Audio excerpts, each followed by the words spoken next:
Well, good afternoon, good evening, and in some cases, good morning, everyone. And welcome to session 5 of the AMBA MBA Business School Leaders Summit 2022. For the next 45 minutes or so, we're going to discuss it's our responsibility, understanding and broadening the awareness to a sustainable future. For those of you that don't know me, my name is David Woods-Hale, and I'm Director of Marketing and Communications here at AMBA and BGA. And I'm delighted to be joined by a fantastic panel this afternoon. I have with me Rita Montero, who's Head of Net Zero Programs at Amazon, and we're shortly to be joined by Adam Hall, who is Head of Sustainability at Internet Fusion Group. Adam's just going to be joining us in a few minutes, but before we start, I thought it might be useful, Rita, if you might like to introduce yourself and tell us a little bit about your career and really your role in sustainability at Amazon. Yeah, thank you so much, Paul. Super nice to meet you, everyone. I'm Rita. I'm currently leading the Net Zero program globally for Amazon, meaning that myself and my team are in charge of understanding how all the business units and regions are decarbonizing against our 2040 net zero goal. Before that, I've been with Amazon now for 4 years. I started in field operations in managing the warehouses. Then I transitioned briefly to supply chain in Japan. And then in Japan, I had the opportunity to develop the Department for Sustainability for Operations in Japan. And then since 1 year, I'm under the global team based out of Dubai, but working at the global level on the Net Zero program. Prior to Amazon, I did my MBA. That's how I got into Amazon. And before that, I was working in human resources consultancy and hospitality. So quite a different life back then. Thank you very much. Okay, so as I mentioned, for the next 45 minutes or so, we're going to talk a little bit about sustainability, CSR, and the role, I suppose, of business schools and MBAs in leading the charge. Now, I think if COP26 taught us anything, it is that the sort of solution, I suppose, for want of a better word, to the climate emergency is not going to lie solely with politicians or individuals. A big part of that has to come from businesses, and those people who are in business schools at the moment, completing MBAs or postgraduate business qualifications, are going to be these people who are coming into these organizations who can make a difference. So I'm hopeful that during the conversation, we can perhaps talk about some ideas as to how business schools can lead that charge, create a global force for good, and really solve the climate emergency. So a little bit of a challenge for us for the conversation ahead. But I guess my first question to you, Rita, is, I suppose in your own words, considering sustainability and social impact, why is that important to you, and why is that really important to your sector? To me personally, I've always wanted to work in a way that I could have an impact beyond the company that I work for or my own ability alone to create change. And I'm a big believer in change. Around 10, 12 years ago, I saw firsthand the impacts of climate change, where I was living at the time in West Africa. I was doing a lot of diving, and I saw coral reefs disappearing in the space of 2 months. And that was kind of a wake-up call for me that I needed to try and align my life a little bit more with environmental impact and also social impact. For me, I believe that the company, especially big organizations, have a huge role in helping to align all the policy and all the supply chain engagement towards a holistic path going forward. I think we spend sometimes duplicating work thinking at specific business verticals where we could actually optimize solutions if we start to cooperate more between companies, and we are seeing big signs of that, where even competitors are now joining forces to address certain technology challenges that we have ahead of us. And I think you raise a really interesting point there. I mean, certainly when I was studying business, there was very much a CSR agenda fits with PR and greenwashing, and it was a very positive message. And I think that very recently, perhaps more recently than what we needed it to be, organizations are certainly waking up to the, as I say, the climate emergency and the sustainability agenda. Do you still see that there's organizations where there is pushback, or those that have not realized the importance of sustainability and I suppose social purpose as well? Well, I'd like to believe that those are fortunately now the exception, a little bit the Kodak companies of the world. There was a time, yes, maybe 20 years ago, CSR was very much aligned with a kind of superficial layer around human rights. Environment was very little, a little bit about recycling, but there was about it. Fortunately, science has evolved quite a bit, and helps us to shed a light on exactly the extension of the problem. And I think we are still trying to find it out because I believe it's bigger than we are measuring it at the moment. So I did see a transition of the businesses towards integrating social and environmental responsibility into the business practice, and even more because it's becoming a requirement, right? It's not a choice anymore. If you want to have innovation, if you want to have competitive advantage within your business, you need to incorporate this because your customers and your suppliers are demanding it. And fortunately, hopefully now a policy as well is putting additional pressure on that. So there's really no way to go around it these days. If there are potentially companies that follow by the book exactly what is the governmental policy in place where they operate, but I feel that they will be catched by surprise, especially in Europe with all the EU regulation, joining forces into some pretty strict internal reporting that will force the teams, the business, or whether they want it or not, to disclose their practices and be more transparent about it. Fantastic. Thank you very much. Welcome, Adam. As I mentioned at the start, we're also joined today by Adam Hall, who is head of sustainability at Internet Fusion Group. Welcome, Adam. Rita and I have just been discussing potentially some challenges around sustainability and the climate emergency in organizations and how things are changing. So maybe just to set a little bit of context from yourself, would you like to introduce yourself, your role, and really what your thoughts on that are?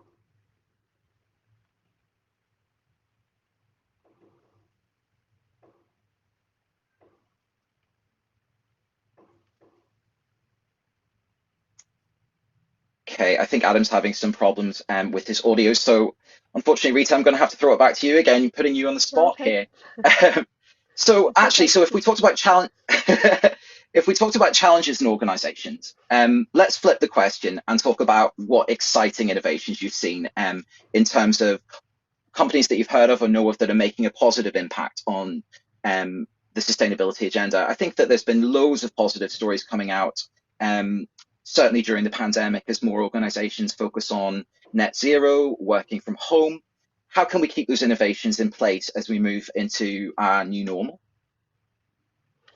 I think that with the pandemic was a bit more awareness on this factor. I don't know if it was driven by people staying more at home, also kind of an alignment with the science evolving pretty fast in this sector. So there was an increase in awareness, and I think it accelerated our global progression in regards to decarbonization.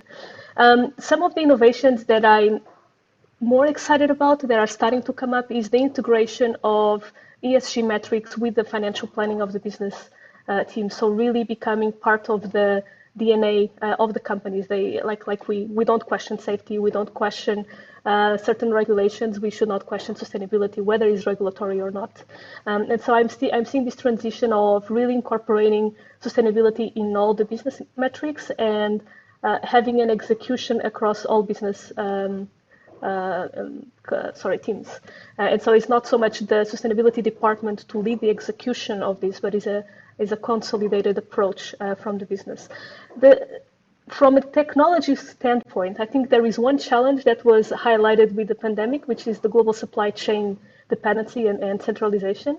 So I'm really curious to see how potentially decentralizing interdependencies with main geographies on our global supply chain will help also with the transition towards a cleaner transportation, especially cross country and cross continental. So I'm curious about that, and I'm also curious to understand how is the scalability of the technology surrounding transportation specifically.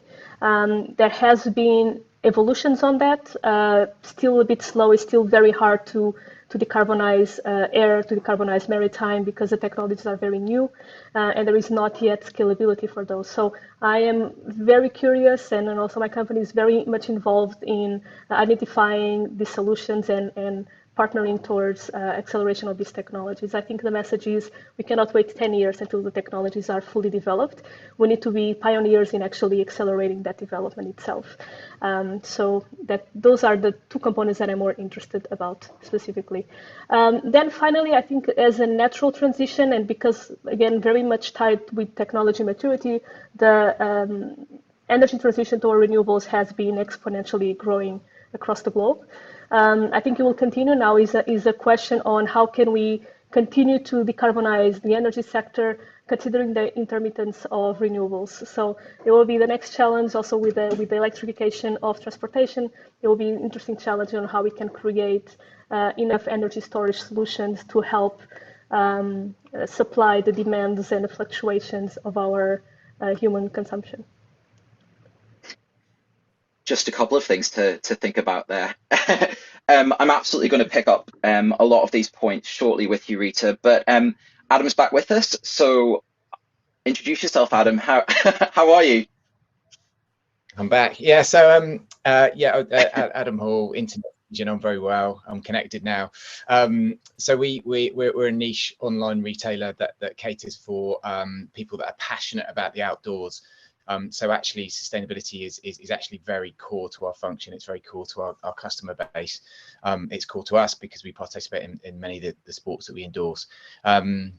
Yeah, so we've done a lot of work around reducing our carbon emissions, reducing our plastic pollution effects that we have. We're 99.8% plastic free for outbound packaging.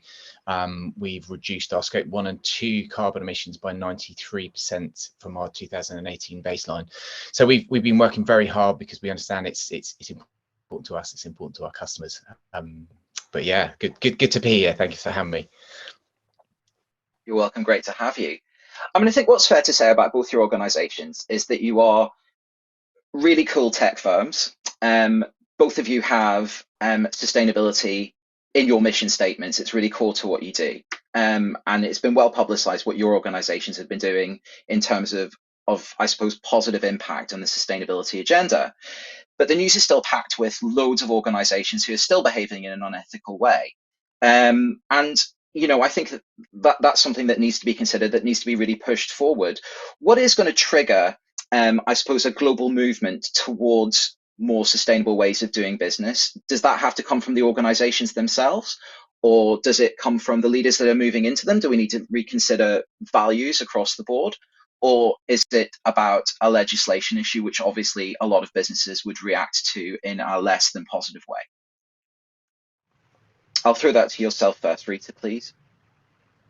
Okay, I believe it's a combination of three, right? If we just push on one of those three pillars, is difficult to really have change. So it needs to be consolidated. Again, I feel like sometimes we look at sustainability in specific verticals. I think we need to look at more holistically, because otherwise it's going to be a chicken and egg problem in a lot of the solutions that we want to implement. And therefore, you know, the public, the company, the private sector, and the public sector need to come together in order to create the necessary changes to accelerate the technology that we need to properly decarbonize.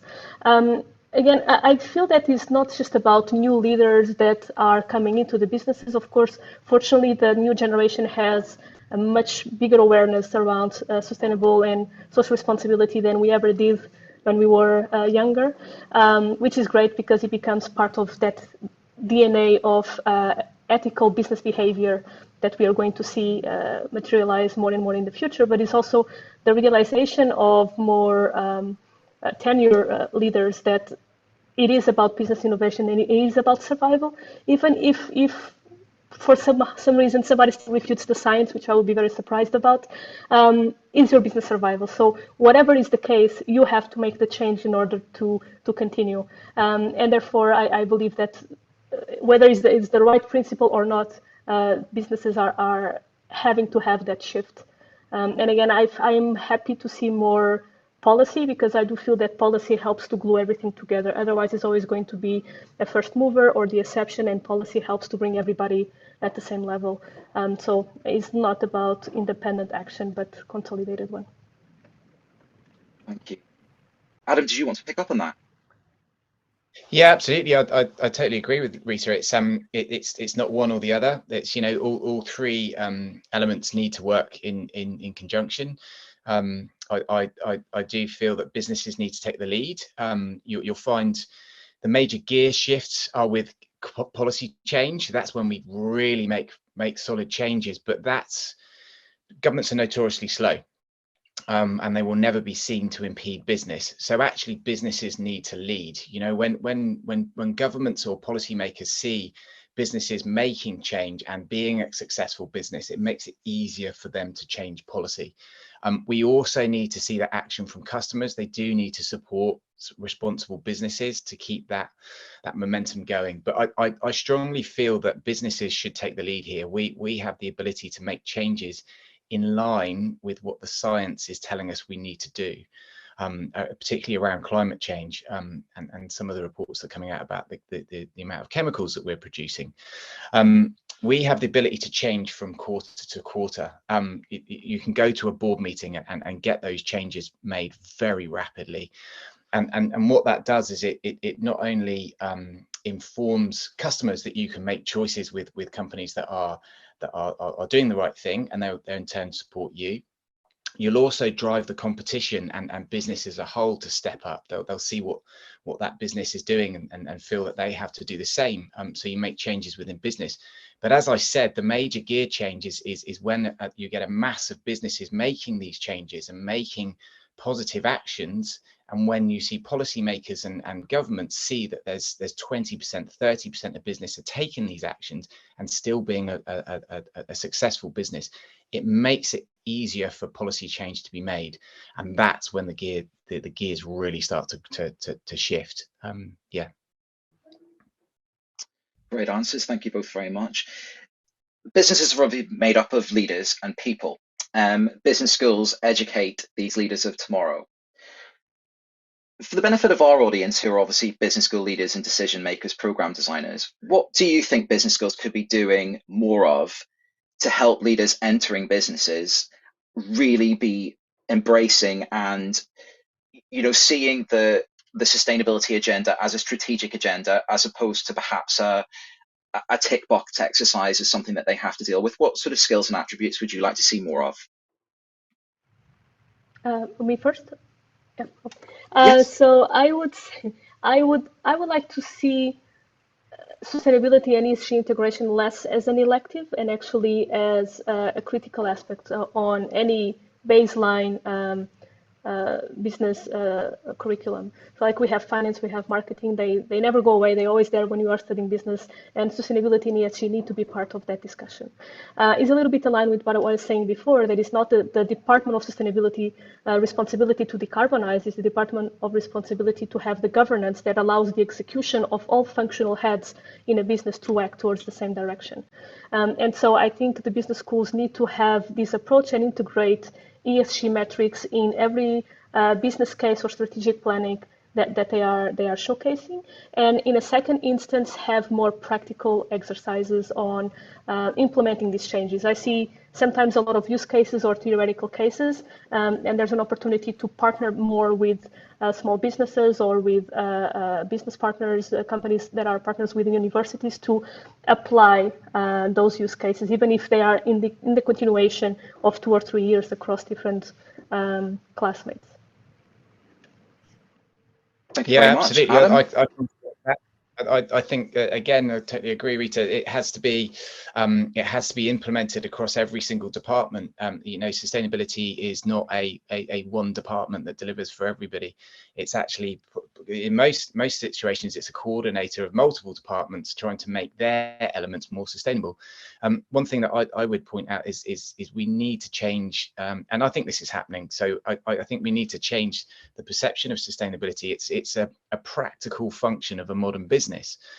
You know, operational efficiencies come along with sustainability, and that's cost savings. So and that's not the major driver. You know, we should be doing it because it's the right thing to do, but we need to make this a more practical, pragmatic function of a modern business to be more sustainable and give it the respect that it needs. From a legislation point of view, you've got to comply.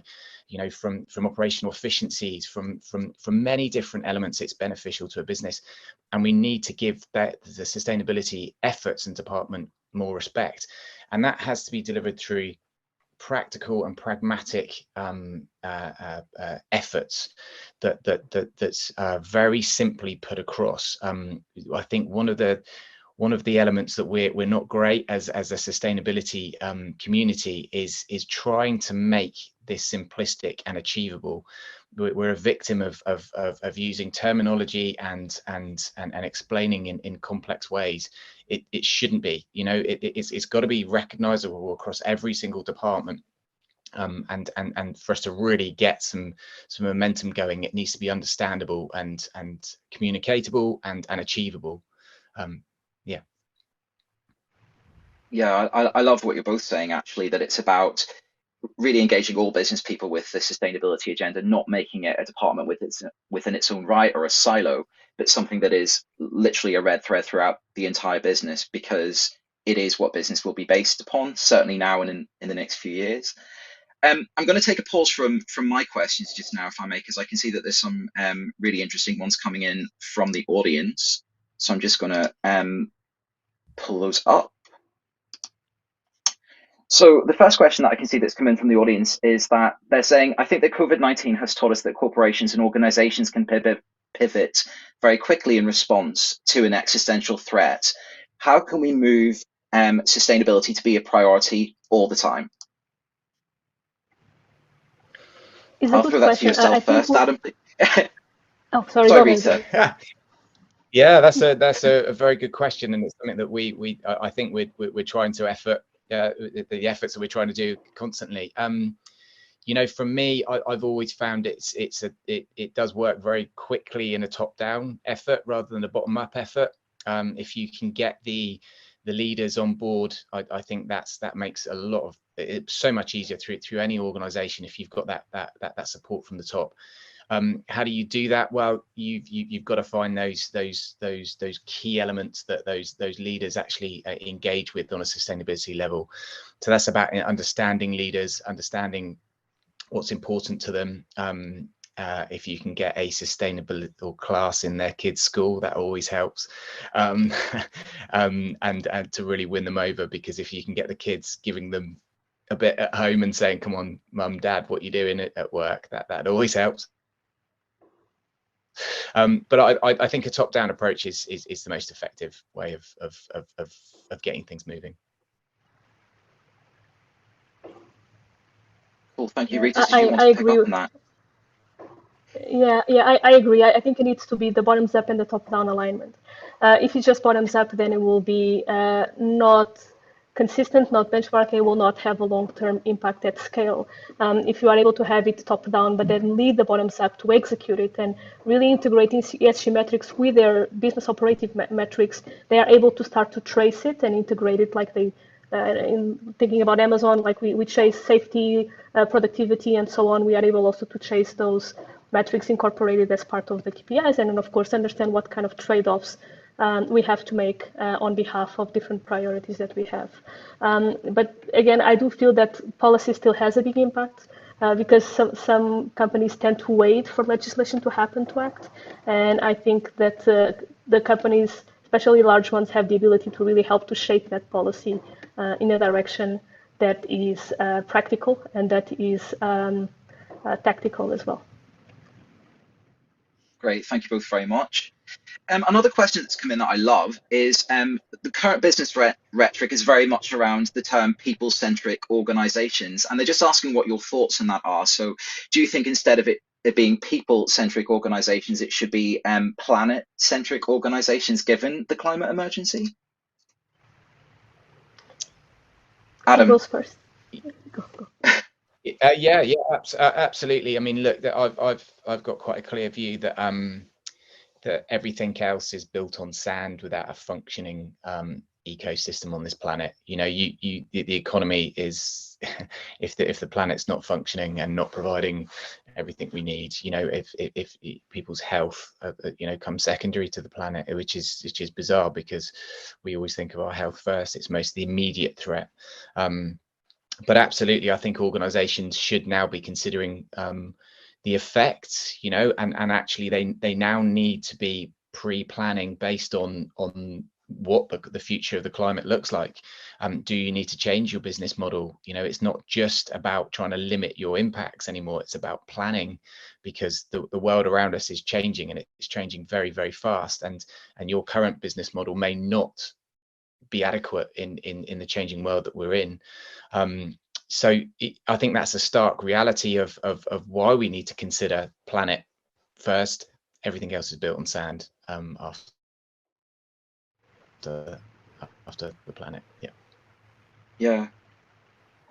I mean, I think to pick up on that, somebody else has asked quite a similar question. So we talked about the triple bottom line for many years, and now we talk about the quadruple bottom line. So it's people, planet, purpose, profit. And they're asking if there should be an order to that. So which comes first and which comes last? Should it be planet first, profit last? It's a nice, easy question, isn't it? Is a difficult question depending which head in the business you are asking about. But I do feel that they are not dissociative, right? They are interconnected. Right? When you are talking about planet first, it may be difficult for a lot of companies to think in that mentality, but planet first is people first. There's no way around it. And for the profitability of the businesses and the innovation and the competitive advantage, planet first becomes profit first as well, because it's their long-term survival in the economy. So I do feel that they are not necessarily dissociated. I do feel that there sometimes needs to have internal calibration on the short-term action versus the long-term benefits. Sometimes we do have to invest and act now and only collect benefits later, because technologies take time to mature, business changes take time to happen. It's not overnight that we can completely shift our global supply chain, and we are learning that in the hard way as well. So for me, they are connected. It's not about priority. They need to be part of the same discussion, and the trade-offs that we are willing to make on one or the other need to be really well defined, if there are any trade-offs. Okay, so moving on a little bit, we've talked about sustainability in quite broad brushstrokes and in sort of general terms, but is it fair to say that when considering sustainability, when teaching sustainability, and when carrying out outreach on sustainability in terms of a business school perspective, things are different in emerging markets as what they are in more developed markets?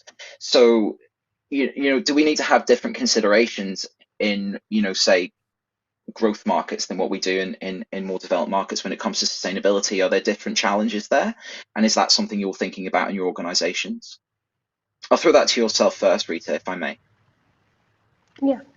No, absolutely. If you think about emerging markets, they are not so much dependency on legacy infrastructure that is really hard to change, whether you're talking about the global level or you're talking about business level.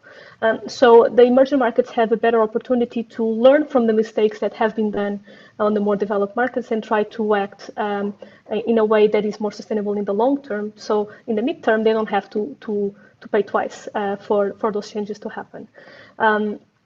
That would be my thought, but of course this is easier said than done, because a lot of these new technologies and these choices are still expensive. And when we're talking about emerging markets that are growing at a certain speed, that balance between profit and stability, or the perception of threat to human life or human comfortability, if that's a word, it comes out first, right? And also the priorities and then potentially political agendas may get in the way of actually abstracting and thinking long term. But I do feel that there is a huge opportunity in emerging markets to really lay the foundation of building right without having the mistakes that we have done. I've heard of some really interesting approaches actually in emerging markets, and it's something that we've adopted, and that's is just purely not to consider unsustainable options. You'll find that sometimes you can compare with cheaper options that might be less sustainable, or cheaper methods that are less sustainable. They're becoming less and less frequent because the more sustainable options are often cheaper anyway. But anyway, you take my point. Emerging markets can just discount that and just not look at that from a financial perspective, and just not even consider those unsustainable methods or options, and just purely look at those sustainable options. And that is your baseline cost. That is your standard going forward. And the interesting thing is with emerging markets is they don't have the disadvantage of existing businesses, where they might have a legacy of understanding, oh, there's a cheaper option that's less sustainable. So I think that's a really, really nice approach.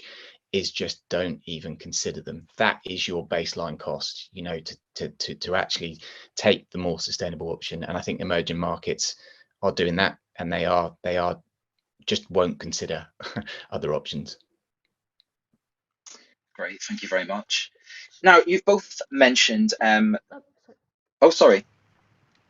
No, I was just going to add on top of that. I think it needs to come out with a narrative, because it's really hard for a company alone in the emerging market take the first lead, you know, especially if they are starting or if the market has other challenges on economic development. So it needs that's where the company and the policy needs to come in hand in hand. Otherwise, you're going to have someone that is investing twice on laying that foundation, but then they will not be able to survive, right? Because unfortunately there is P&Ls and we are all bound by them. So I do feel that it needs to be again a holistic approach between the policy and the private sector, to be sure that the foundation is right and you can scale, so you don't have again an outlier and then change takes time to materialize. I think it's very easy to repeat the mistakes of the past. Sure.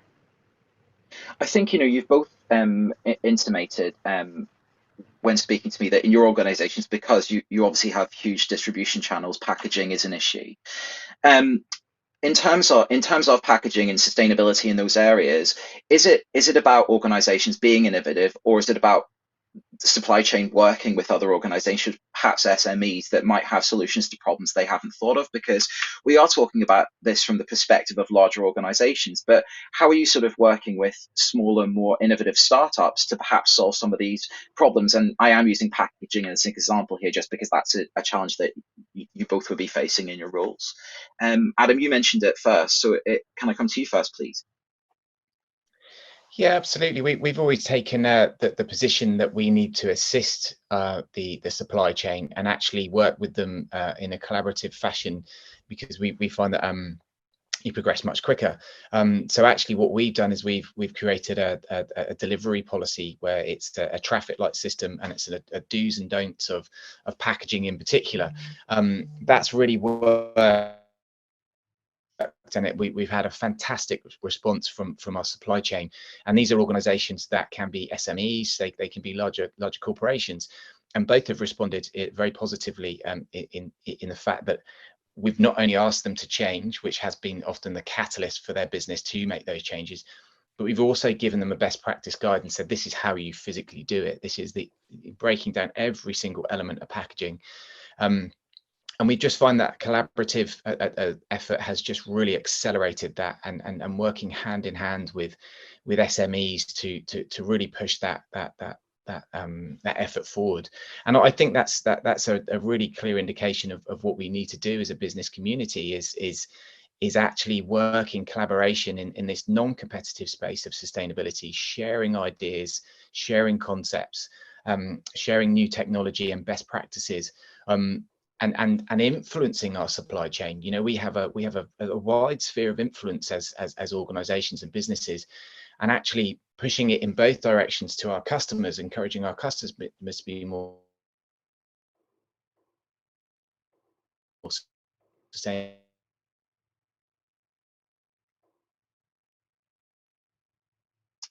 Okay, I think Adam's having some problems with his audio.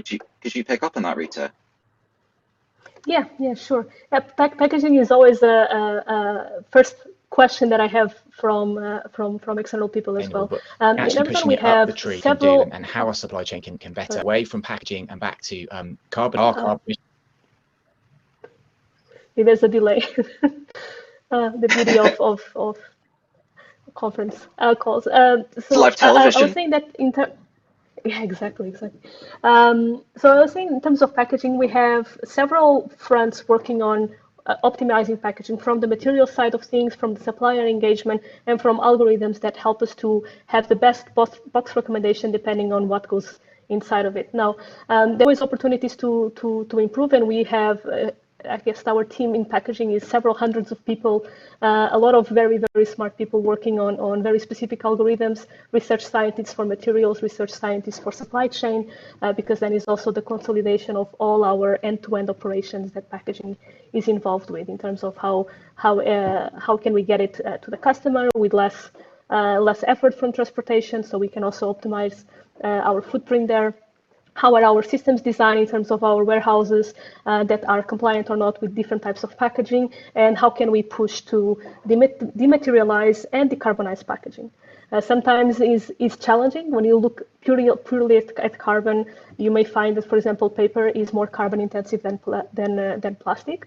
But of course, there's a huge push because of other downstream impacts on plastic itself, and we are very, very rapidly eliminating a lot of the packaging across our global supply chain. But it's a external engagement, internal engagement, prioritizing at the core of our customer centricity in this case.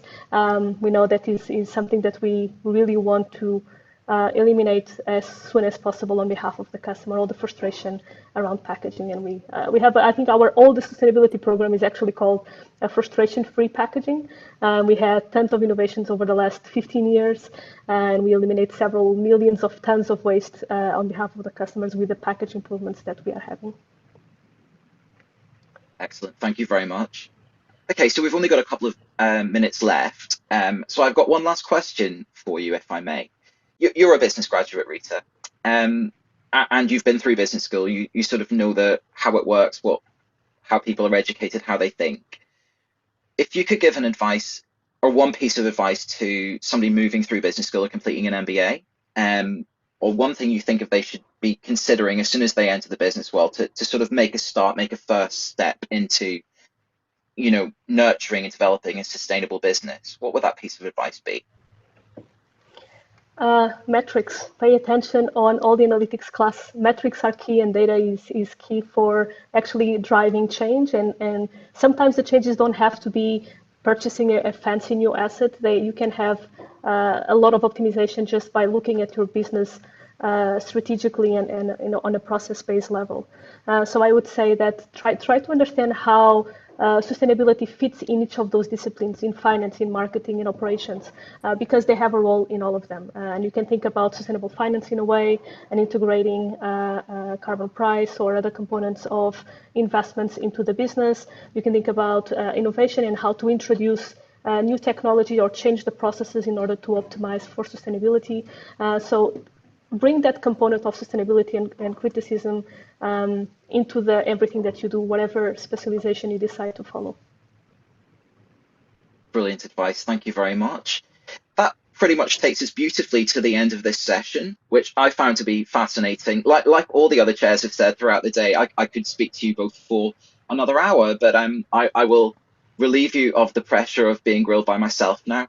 So all that remains to be said is thank you very much to Rita. Thank you very much, Adam. Thank you both for taking up your time and for all that you do in the sustainability agenda. It's great that you've given lots of practical advice to us, as well as some deep insight into the area.